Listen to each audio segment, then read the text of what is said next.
anesthesia. And I ain't gonna drop the F-bomb, but he's sitting there and he goes, I've been through all this BS, except he doesn't say BS. Yeah. I still can't hear an effing thing. He's still deaf. Yeah. But seeing the stuff that he's gone through, that's what motivates me to take care of myself.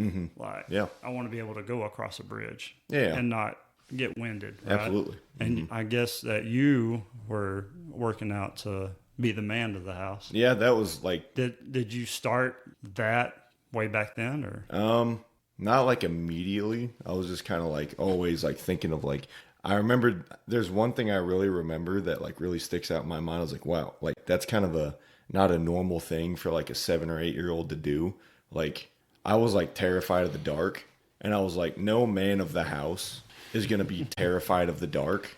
So I sat in my room in like pitch black for like hours until I was not afraid of the dark anymore. And I just made myself sit There's in a lot there. of wisdom in that, though. Yeah, but like I was like 7 or 8, you know?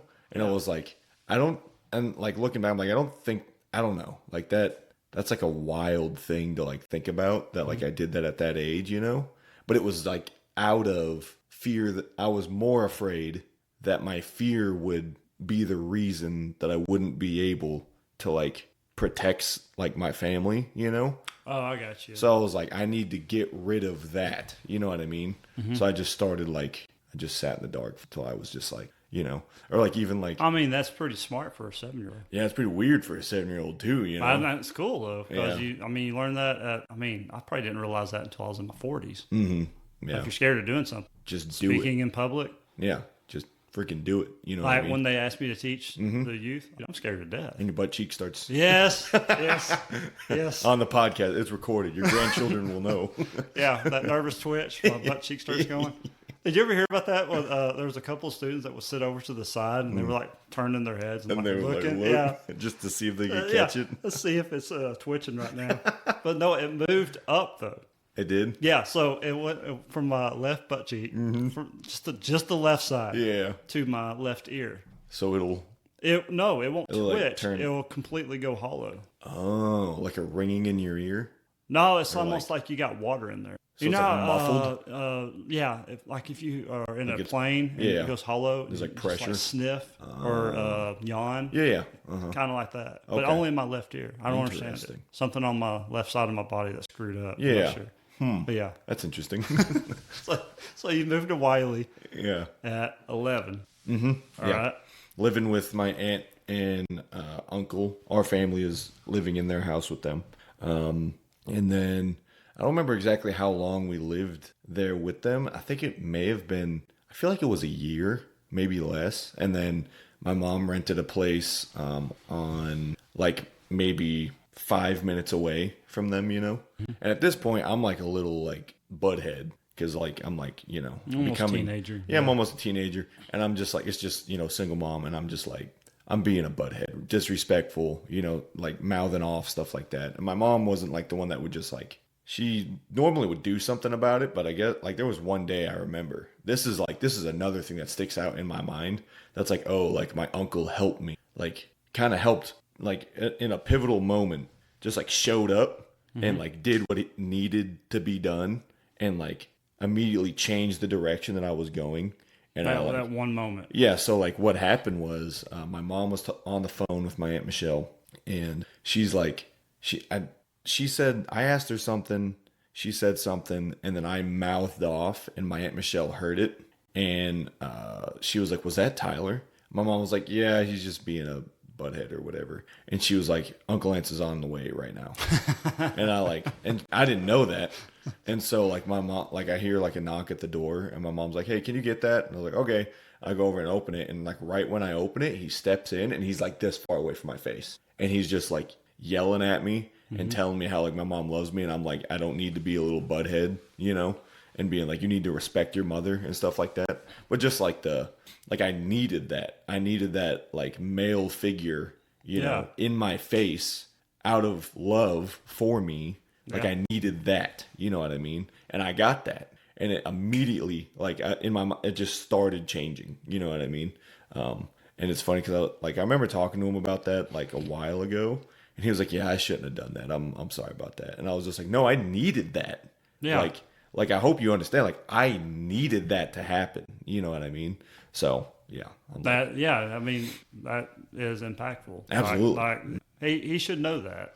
Yeah. And I think he does. But it was just like it's kind of like what I was just talking about when you said, yeah, I wish I had that problem. Yeah. That was a very impactful moment really in my life because I'm like, yeah, you're complaining. Yeah, I was just making a dark joke. You're being, I know you were, but because you're like me. Yeah. With that, it was funny. At the same time, I was like, yeah, that was pretty stupid thing to say. You shouldn't have said that.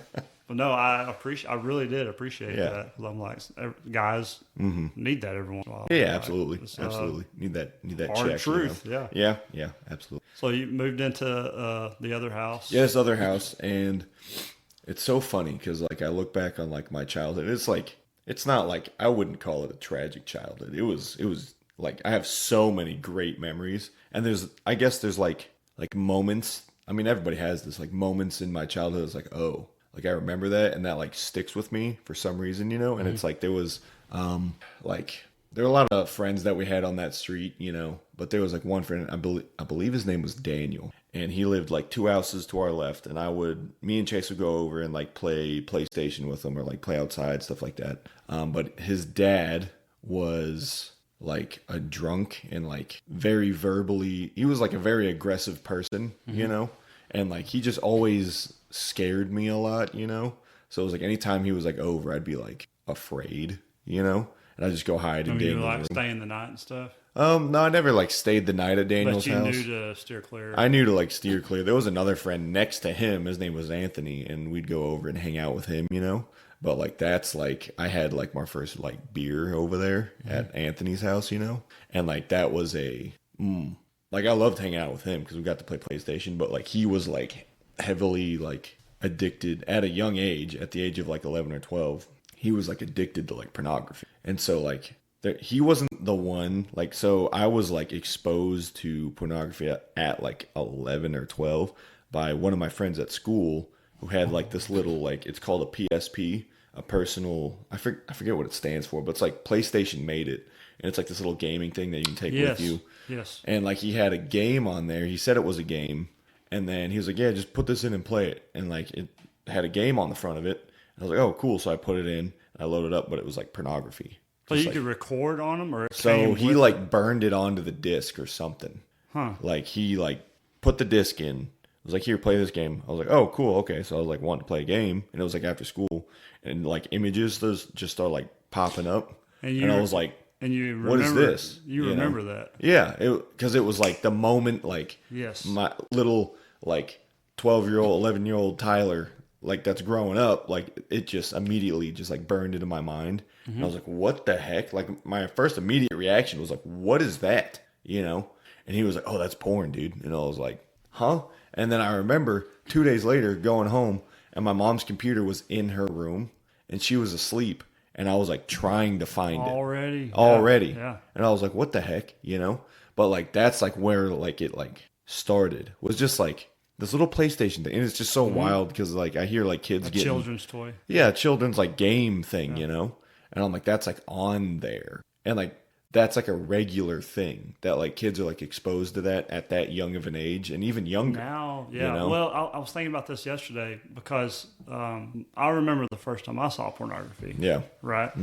But the thing was back then, because how old are you? 25? I'm 27. 27. So we're 21 years apart. We didn't have phones. We didn't have computers. Were like rich people had. Yeah. And we had one, but I didn't know how to use it. And this thing called dial-up. I don't know if you know what dial-up is. Kinda, not really. You're really dating it's an me ancient, an ancient technology. We had dial-up, which was very, very slow. Very slow. Like it wouldn't work today. Yeah. The Egyptians. But Egyptians. So I remember going with a friend on his property, and he had Playboys from his dad. Yeah. And he had them stored like in a bottle to where they wouldn't get destroyed on the property. Like he'd stole them and put them out. Like hit them. Yeah, and he'd drive over there with the four-wheeler, and because they lived on several hundred acres. Yeah. just disappear. Yeah. And then, you go over there, it's like, hey, look at this. I'm like, and that still, dude, I was like 8 or 9. I mean, I was young. But every time I saw it, it was always from someone's dad. Yeah. Which messes with me now. So I'm like, you know, it was like that back then. Yeah. But it was so hard to find back then. Yeah. And I can't imagine now. Like growing up now, and your parents basically are handing you pornography. Basically, yeah. Yeah. And like they're so anything naive. and everything. They're so naive too, because whenever I was doing the small group, and I'm not going to say when or who or anything like that, but every one of those boys, like 6th grade, everyone watched porn. All of them. Yeah, had without been exception. Exposed to it in some way. Yeah, and all the and all of them have their phones. Yeah. And I'm like, man. Yeah. That's why, like, now, so, like, from the time, like, back then, like, before I, like, actually gave my life to Christ, I was, like, heavily, like, addicted. You know what I mean? So it was, like, obviously anywhere and everywhere I could get it. And it destroyed, like relations. You know what I mean? Like, my first relationship destroyed it because I was so, like, physical, you know, because I had a porn addiction. And I wasn't dealing with it. You think that's reality. Yeah, exactly. Yeah. And it was, like that I was such a freaking, like, child, you know what I mean? And just, like, oh my gosh, if I could go back and just, like, beat the piss out of myself, like, I would, you know what I mean? But, like, yeah, like, just like that heavy addiction to pornography definitely, like, destroyed relationships. And I went to Regen at the church. That was, like, how I got introduced to Hallmark, was through Regen. And, like, I was still, like, addicted, you know? And, like, I went and, like, talked to, like, really, like, taking something like that heavy addiction and putting it in the light. Like, all addiction, you do that, you put it in the light and then ask for accountability. That is such a game changer, you know? And, like, being able to, like, do that just, like, really helped me out with, like, Regen. But, like, what I noticed was, like, so I, like, let that sin run over me. You know what I mean? I just let it run right through me. I didn't put up a fight. I didn't put up barriers. I was not struggling against it in any way. And then when I actually, like, came to Christ, like, that like, hit me so hard. I was like, oh no, you need to, like, you're not putting up any guards. You're not fighting against sin at all. You know, you're just, like, you're letting the flesh do what it wants, you know? I think there's a lot of people that think that whenever you give your life to Christ, that all that stuff should be super easy. Yeah. Right? Because that's kind of what some people make it sound like. You shouldn't be fighting or having to fight or whatever. Yeah. That it should be just, like, you know, second nature now. Yeah. Like, oh, I have no desire to do that anymore. And that's just not accurate. Now, there are some things like that that I didn't struggle with at all anymore. Yeah. That wasn't one of them. No. That one, I noticed that I would look at it at night. Whenever, you know, no one's awake, you know, you're alone, and, man, your mind starts going and everything else. And so I stopped drinking Coke. Yeah. It's like, all right, so I need to go to sleep, right? And I will start doing things to make myself tired. I was like, all right, well, I need to start running to make myself tired. Weightlifting. Weightlifting. Yeah. To get into the habit of sleep. And to this day, the only time that I ever struggle with is if I can't sleep. Yeah. And so I always am trying to find better sleep. Yeah, absolutely. Is that always, like, usually the time the temptation comes during that time? Yep. In those, for me, it's like early morning or, like, late at night. That's, like, the time that the temptation comes, you know?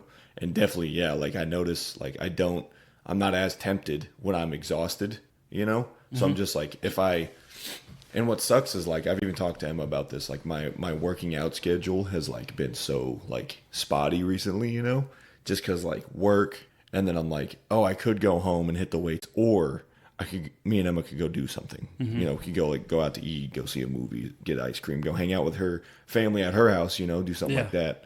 So that's another thing I gotta get better at. But like, if I don't, and I'm just kind of like, I have all this energy. It's almost like you have to be patterned. Yes. Yeah. So that's kind of what you're saying, is that you have to, like, set yourself to a schedule in order to do that. And adhere to that schedule. My difficult time was, like, last week. I was on call.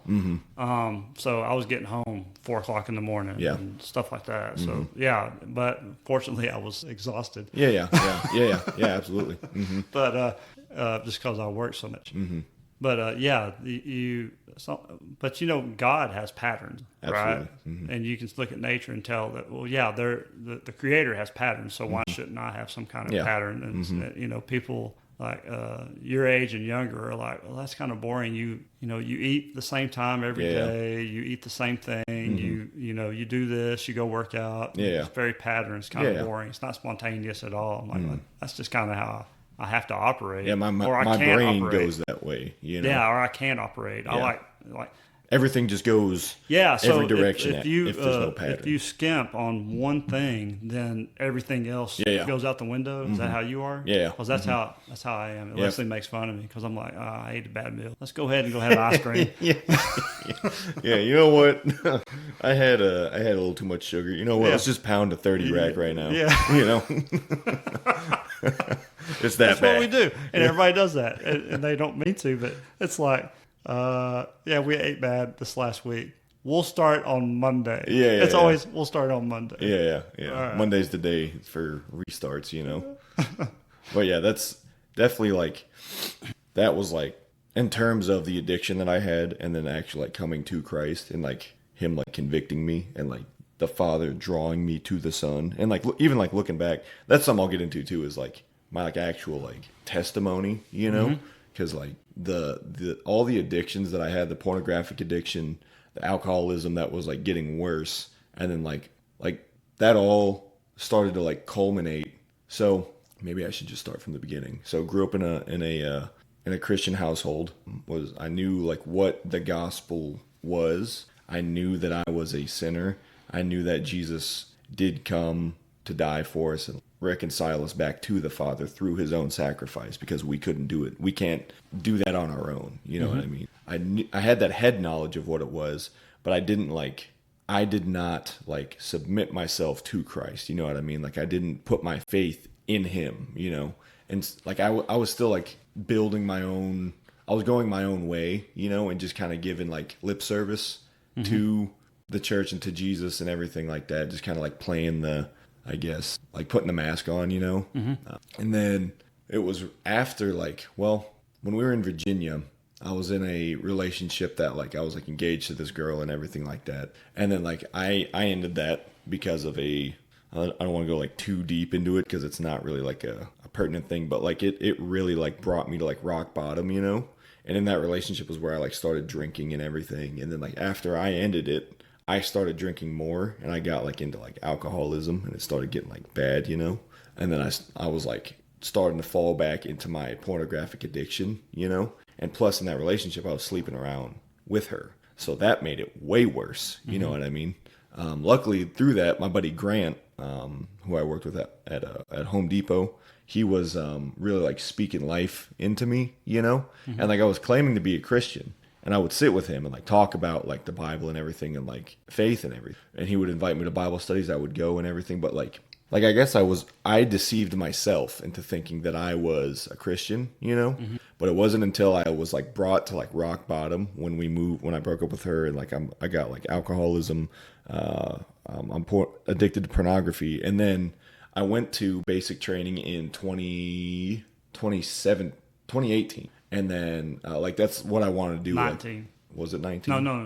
I don't know what year. You were 19 years old. Yes. Yeah.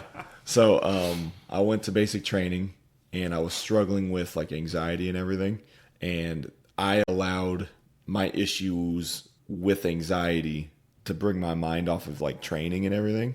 And so, like, we had this thing called holiday block leave, and I was already having, like, some issues with, like, pains in my chest, And like I went and had like I went to the sick call and had like I think it was an EKG or something done, and they said they caught something, but then they ran it again and didn't catch it again after that, so they didn't really like tell me a whole lot. So I was like kind of anxious about that, and like with the history of like heart disease in my family and everything, I was just like thinking about that. But it was like I allowed that anxiety to take my mind off of everything, and I was like, I need to get this figured out. So then I go to a civilian doctor when I got back, when I was on holiday block leave for Christmas. And then she diagnosed me with like, what was it? She diagnosed me with anxiety. And she was like, okay, something like that. But like they only caught it one time, and every other EKG and like test I've had never caught anything except my heart was completely fine. And I'm like, okay, that was weird. So it was just that one thing that like freaked me out, but I allowed it to freak me out a lot. So I had to take that paperwork that I got from that doctor's office, bring it back to my senior drill sergeant. My senior drill sergeant said I was done and had to go to behavioral health. And I went through there, told them everything. They had the paperwork, and they sent me home after that.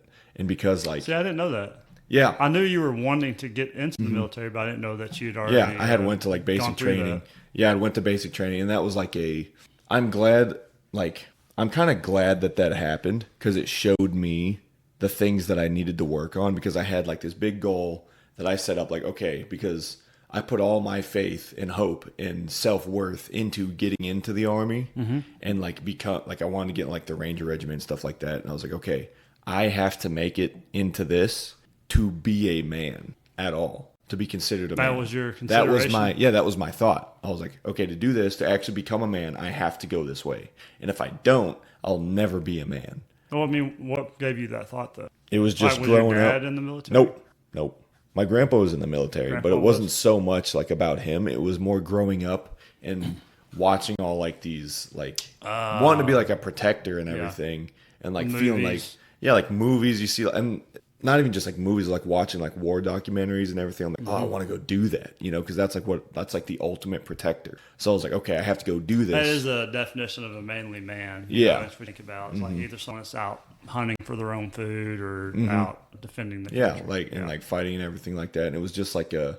Plus, like my grandfather, when he was in World War II, and I remember really young, but he'd come in and pull his shirt off to change after work, and he had scars down his back from shrapnel, and I'm like, man, that dude's been through stuff. Yeah, like that's a man, you know what I mean? That is a man, and he still had shrapnel in him. Yeah, and like even like having that idolizing idea of my father, and then watching like it's so funny because like my father figures were like movie like action heroes, so like Gladiator. That's my favorite movie of all time is Gladiator, because like just like who that guy is, like his heroism, his honor, everything like that. But like he's like a warrior, and like that was another thing that stuck with me. Like, okay, like I have to like be this to be a man. I have to be like that. You know what I mean? So that was what I thought I had to do. So then when I get sent home, I'm like, it's over. You know what I mean? Yeah, like I'm done. You know what I mean? Because they were telling me, that plan's like planning it for a long time. Yeah, I've been like preparing for it and everything, and then that happens because I didn't like deal with it, didn't deal with my anxiety the correct way, and I get sent home, and then I get in a relationship with this girl and everything, and then I'm like, okay, I still want to like get back in, and I can still get back in. So then I start like training and everything to like get back in, and it goes on for like a year, and then I actually start it after I end the relationship. I start back up, I go to a recruiter, and then the lady that was my recruiter was like, okay, I don't think this is going to work out, because of like your paperwork and everything. Come to find out, she just didn't want to like try at all. But in that moment, I was like, oh no, it's really over now. And now I have nothing at all. Like there's nothing. I don't want to be here anymore, And then came the suicidal ideation, and I struggled with that for a while and kind of like suppressed it with like alcohol, And at this point, I'm living back at my mom's house, and I'm living in like the first floor of this townhome, and like I have my own like mini fridge in there, and I'm just like, dude, and like I'll like go to work, come home, work out, and then just like start like drinking and just be in that room, and that's it, And I'm like super depressed and everything, secluded, isolating, not hanging out with anyone. Pornographic addiction, alcoholism, suicidal ideation, just feeling absolutely worthless, like I can't ever get back in and stuff like that. And then we move here in December of 2020, and I'm still dealing with like not fighting against pornographic addiction. I'm an alcoholic, stuff like that. You haven't been here very long. I didn't. Yeah, not a whole lot. It feels like a long time, and I think it's because of like all the connections I've made and like. Yeah, you know everyone. Yeah, I know like everybody now, which is awesome. But like, and this is like the first church that I've actually like served in, like with the youth group and the band, and now in young adults and stuff like that.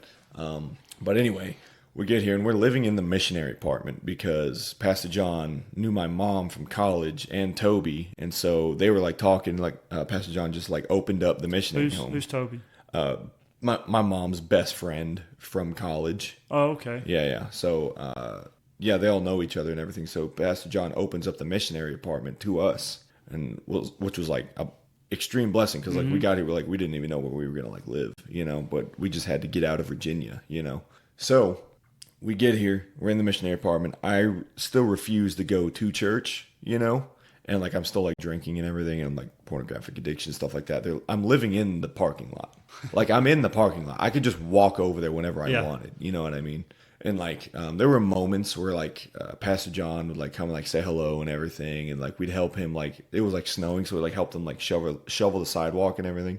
But I still like kind of didn't really like go to church, Like I went like maybe once or twice, but I was like, I really just don't want to go. I don't care, stuff like that. And then my mom was telling me about Regen, and then I think it was like a couple months later, then I actually like go to like Regen, and I'm like, I kind of didn't want to go, but I was like, I need to like do something, because the night before, or not the night before, this is like what happened. So I'm working at Home Depot, and I get home late one night. It's like 10 p.m. And I'm just like in the church parking lot outside the missionary apartment, and it's like dark all around me and everything. I'm just sitting in there, and I like feel like horribly depressed. I don't want to be around here anymore. And then like I look off like into the backyard behind the missionary apartment, and for some reason it was like blacker than black.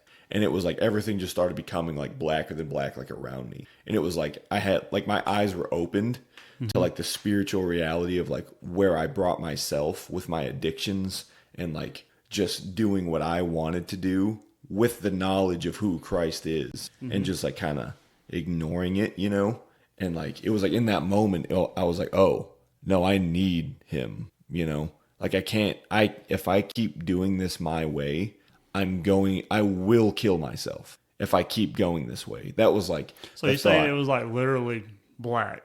Yeah. It was what like, you saw it was like pitch black, complete darkness. Yes. And it was like like God was opening my eyes to like the spiritual reality of where I was, like just in death, you know what I mean? And like, that was something that I reached out to Pastor John, just told him, hey, I'm addicted to pornography. I'm dealing with alcoholism, stuff like this, and I'm like claiming to be a Christian and everything. And then like I remember going up to his office. I don't remember exactly when. I think it was like January or February, and just like actually like giving my life to Christ, And it was like, this is like the crazy thing. So like the moment I like actually like surrendered my life to Christ, like it was like all of a sudden the suicidal ideation, the existential dread, and the feeling of there's like nothing for me was just immediately gone. Because it was like, okay, I want to be around because I want to see what God does in my life. And I skipped over a whole big part of this, but like, so my stepdad, Dave, I noticed that, but I didn't want to say anything. Yeah. Like I just like skipped right over, but this is like I'm just kind of jumping all over the place. But, right. So my stepdad, Dave, passed away in I think it was 2019. And, it was 2019. I was like 20. Okay. 22. Maybe? How long had your mom been married to him? Since I was 13. Okay, so he'd been around. 12, 13. He'd been around for a while. Time. And yeah, I mean. Good guy? I think he was a good guy, yeah. Okay. Like, I mean, he had his own struggles, and I did like love him. He had his own struggles though, like I find it difficult to talk about like what he struggled with because he's not here, No, you don't need to do that. Yeah, it was just, he had his own struggle. I still loved him, but he passed away, and through him, we got my little brother Joshua, who was like one of the biggest blessings like ever. Like straight up, Joshua, I freaking love you. But what was weird was like, so the day he passed away, I was on vacation with the family of my like ex-fiance and stuff like that, and like we're at like this beach house, and like I wake up to 79 missed calls from my mom. Oh wow. And I was like, something's wrong. Yeah. Because 79 missed calls, and like I feel like I'm gonna throw up, because I was like, what the heck? So like I called my mom back, and I thought something happened to Joshua, and that's why I had 79 missed calls. That was my immediate thought was Joshua, and I get like, she picks up the phone, and she's just like, I could tell she had not been sleeping. Like she sounded like exhausted, And so like I'm asking like what's going on, and she just let me know that last night Dave suffered multiple heart attacks and died just out of nowhere. Was he in his sleep or? No, he was awake. They were at the hospital in the waiting room, and he died in the waiting room. And like my immediate thought, like, yeah, it was like tragic, you know. And there was like a long time where like I allowed because Dave was another person that was speaking into my life, and like he would text me and Chase and like just remind us of God's love and like convict me because I was living in sin, because I was sleeping around with my fiance and everything, and she was basically living with me at this apartment, you know. And like I refused to like really talk to him because I didn't want to have the conversation. And then he dies, and that was rough, you know. But that was like, I feel like that was just a consequence of my own sin, you know. Like, now, hold on, what do you mean? So what I don't think what you were feeling was a consequence of your own sin, not his passing away. No, not his passing away. You're saying what the other church No. I'm not saying like my sin caused his death. I'm saying the distance between us and like how I didn't talk to him because I didn't want to deal with the sin I was living in, you know? I got you. Like that was, I'm trying to find a good way to word this without it sounding like, it was just like, yeah, the best way I can think to describe it is like a consequence to my own actions, you know? I understand what you're saying, because I've noticed, in my life, and then I have kids, right? I can usually tell when they're doing something that they know they shouldn't be doing. Yeah. Because they won't talk to me. Yeah. And like thinking. Usually that is, and what's funny is I have had one of them say that exact same thing. They say, I just didn't want to talk to you because I knew I was doing stuff I shouldn't be doing. Yeah. Yeah. And I knew like Dave would just speak the truth to me. Not that I would nag, but I would, you know, it's kind of like, well, probably a bad analogy because I'm nowhere close to Jesus, but you know, whenever the angels show up in the Bible and stuff, everybody's like scared to death. It's like, because they have that light, right? It's like, oh, my stuff's about to be exposed, right? Yeah, and that light is like the truth that you would speak to them. Yes. And they just don't want to hear it. They don't want to hear it because they're latched on to their sin right now. You know, and that's where I was. And what I mean by like the consequence was I don't talk to him for 6 months and then he dies. You know what I mean? And that's like that was rough. I didn't talk to him before he died. You know what I mean? That's the consequence I'm thinking of. Yeah. You know, but yeah, and like then like the thought that the immediate thought that came to my mind when I got the news that like David passed away was I was thinking about Joshua, because he was the same age I was when my dad died of a heart attack. You know, and it was like so weird to like see that happen. You know, is it same exact age? Same exact age. He was 7. That's crazy. Yeah, and that was something that I was like thinking about that like hit me, because I was like just like thinking about it. I was like, okay. Like, what are the odds that, like, that would happen, you know? So, and here's the reason I'm asking. Is, you're from a blended family, right? You try to word things. I'm trying to word things. Yeah. Did you, of course you didn't, because you said Joshua's like, did you get along with Joshua the same? Well, I mean, there's a big old age gap, though. Yeah. So it would be completely different. Because you see a lot of families where there's like children from a previous marriage, and now you have a new husband or wife. Yeah. And then they have children. Basically, those kids don't have a lot to do with the new one, right? Yeah. And but I always see you as almost like a father figure with Joshua, the way you interact with him. So it's always been like that, I guess. Well, before it was like, you know, like I'm just like the oldest brother, you know, like the protector, you know. But then after he passed away, then it was like, you're the man of the house. Yeah, that was my immediate thought was like, oh, so okay, this was another thing, because I'd always asked God why he took my dad away at a young age, you know. And then leading up to that, and then that happens, it was like an immediate thought was, oh, that's why. So now I can help Joshua. That's why that happened. But you didn't even think that anymore. It's like you finally got that question. I finally got answered. Yeah, and I was like, it was so cool, you know, and like it was tragic, but like a beautiful thing, but like you know, like, and like the whole time, yeah, and like God, that was one thing God like did to like get my attention back. You know what I mean? Like to really just like set me on the court. Like he was drawing me back from that moment. He'd always been like drawing me, you know, but it was like that moment was like a big thing. I was like, oh, you know, and it was like he was like giving me peace and joy, like my family peace and joy and everything. even though we were dealing with like this tragedy. But it was like after that, then I moved after like a couple months go by, or no, more than a couple months. It was like maybe like 6 months, something like that. And then like I end the relationship, and then I go over and live with my mom now to help her out and everything.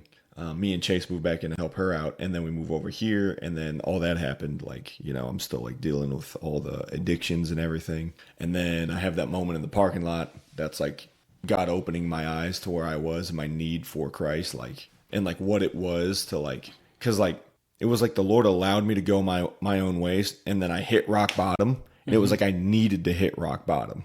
You know, I needed to do that. It was like the life that like, and I heard this in a song by this band, Wolves at the Gate, which is like a great band, a great metal band, great Christian metal band. But they have this one song that's like talking about like us building up our own lives, like building this structure that's like kind of honoring to us, and then it just going down in flames. And in the moment, you're like freaking out.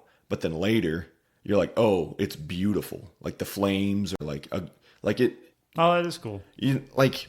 Yeah, you need to tell me that song. Yeah, I'll send it to you. But it's like, that's what I think of when I look back, like this life that I built, and then like God set it on fire and just burned it all down. And in the moment, I was like freaking out. But then like looking back now, I'm like, oh, what a beautiful flame. You know what I mean? Yeah. Like, thank God he burned it down and destroyed it, you know? Because like now where I am right now, like actually like serving him and like getting to know him getting to know me, and like just like actually living for him, you know, even though I struggle a lot still, you know, but like, yeah, it's just like amazing. You know what I mean? And that is cool. Well, I like watching, observing you and Joshua and that relationship that I mean, you definitely stepped up. Let's put it that way. There's not a lot of guys that would do that. Yeah, I tried my best to do so, you know. It was just like God was like setting me up from like day one to like do that. What's y'all's age different? So he was born when I was 15, so it's like 15 years. Okay. Let me double check that, because he is 11 right now, and I'm 27. Yeah, 15, 16 years. Yeah, 15, 16 years. Yeah, it is kind of cool to have like a little brother like that, you know, still. So it's fun. I have to play Halo with him when I get home later. You already got plans. Yeah, he was like, hey, you remember that Saturday that you said we would play Halo, and then you went over to Emma's house? Because I told him I would play when I got back. Don't ditch your brother, I know. Man. I told him I would play Halo with him, and then I was like, oh, I'm gonna go over to Emma's house for a little bit, and then I was over there the rest of the day. That's when it starts. That's when it starts right there. I know. That's like I was supposed to go do another one of these at somebody's house, and I found out Maddie's coming over. Actually, she's probably downstairs right now. Yeah. And I'm like, hey, I can't make it today. Yeah, no, gonna hang out. Even though I'm the one that scheduled it. Yeah. My daughter's coming in, and we don't ever get to see her. So. That's a good excuse. Yeah, that's what he said. So I understand that. Yeah. All right. Yeah. Well, man, is there anything? I get. Maybe I have some questions for you, Keith. Go ahead. Let me think. So, have y'all found like a good like church out here, or are you still like looking? We started going to Green Bible Church. The teaching, to not say the name out loud. Really? Yeah. The teaching is good. Yeah. The Bible study was good, but we had like in the 6 or 7 times that I've been there. Because I go there. I was going there when I was on call. Yeah. This is no joke. We've had the pastor speak to us. Yeah. And one couple. Really? Yeah. Interesting. Yeah. Well, it's so big that people might not know who's new. Yeah, that happens. And it's a pretty big church. Anytime like I went to a big church, it was like that, you know? But it's just like the amount of people, you know? Yeah. Like, so it's a pretty good sized church. And I mean, I'm not saying people are unfriendly. And sure, I could have just gone large. up and start talking to people, but yeah. What was funny was the couple that actually spoke with us. I work with their nephew, and the guy asked me, he said, "What do you do for a living?" I said, "I could tell you, but you understand." Yeah.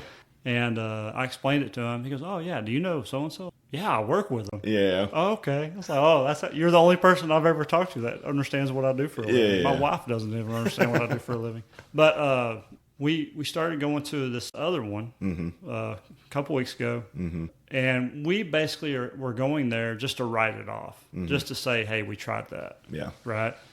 Friendship Church. Yeah. It's 10 minutes from here.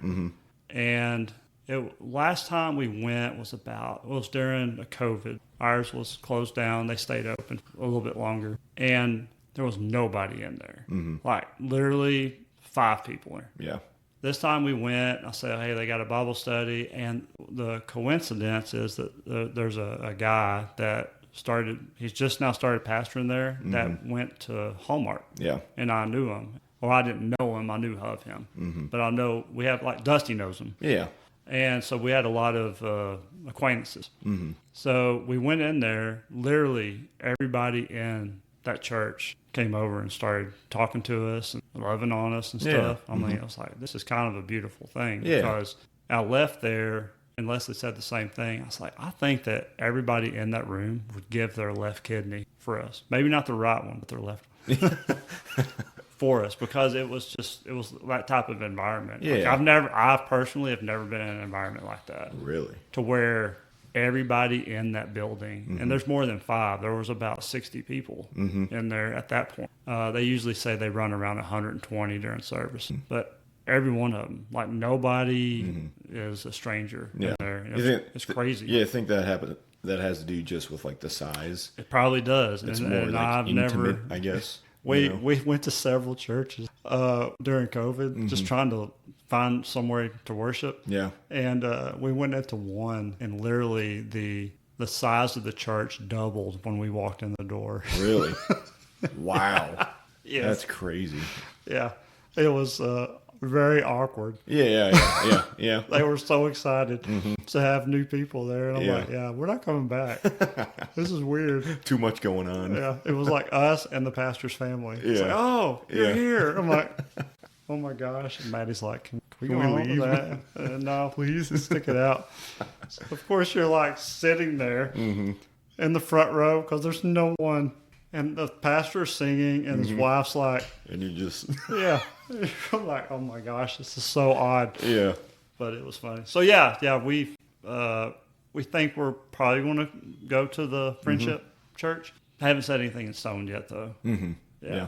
Wednesday nights are a little weird. Yeah. Is it smaller or like... It is small. On Wednesdays, it's very small. I think they usually run like 40 or 50. The Bible study, they'll have maybe 20 for each, because they only have they call it the younger Bible study, and I'm in there. Yeah. So if that gives you an idea. Yeah.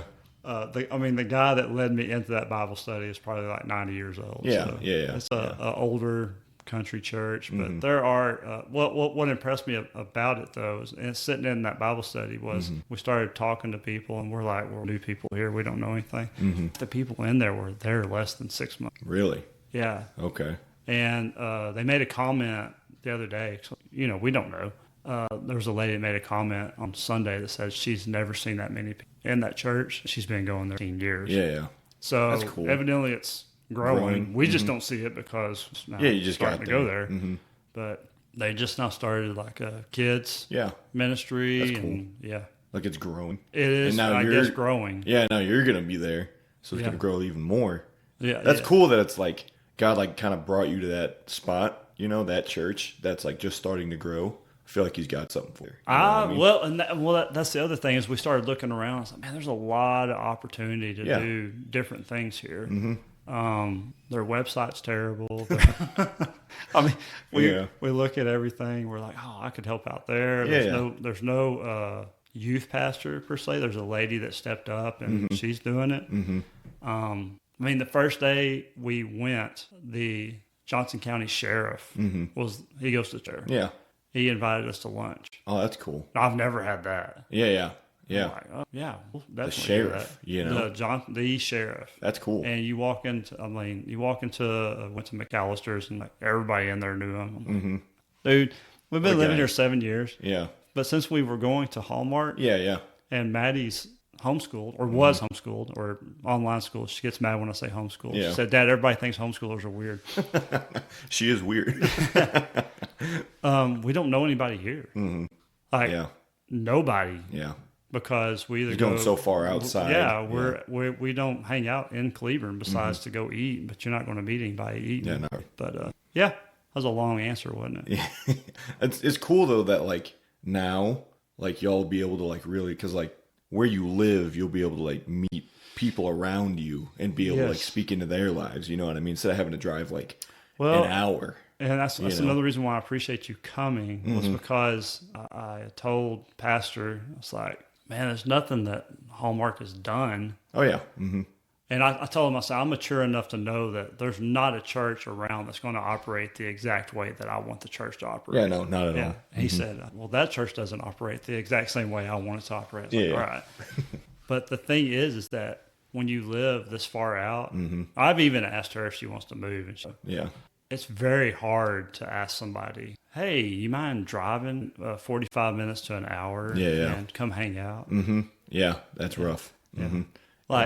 I know how far you drove now. Yeah. And on your way here, I was like, dang, he doesn't live in Burleson anymore. Sometimes I forget that too. I'm like, wait a minute, I'm right on the line of Fort Worth and Benbrook right now, you know.